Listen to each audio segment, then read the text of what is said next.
Good, thanks, Jana. We have team coverage for you tonight on the weather, and we turn over things now to Western Mass News reporter Matt Satilli, who's live for us in Springfield with a current look at the conditions. Matt, it looks like there's a mix of snow and rain out there.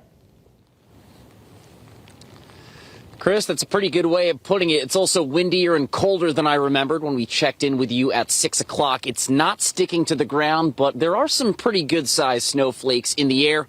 Earlier, we checked in with Dr. Julio Martinez. He's the medical director at Baystate Rehab Care. He says with wet, heavy snow expected, back injuries are the most common injuries he sees, usually from shoveling.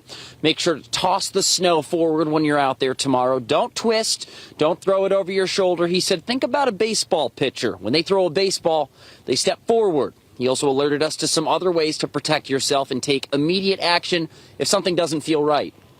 You may have any heaviness in your chest. Some people describe it like you have an elephant sitting on your chest.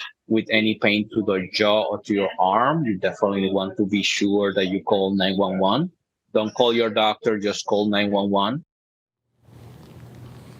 Other good habits to get into: hydrate before you head out there to shovel or snow blow. Dehydration, he said, is pretty common.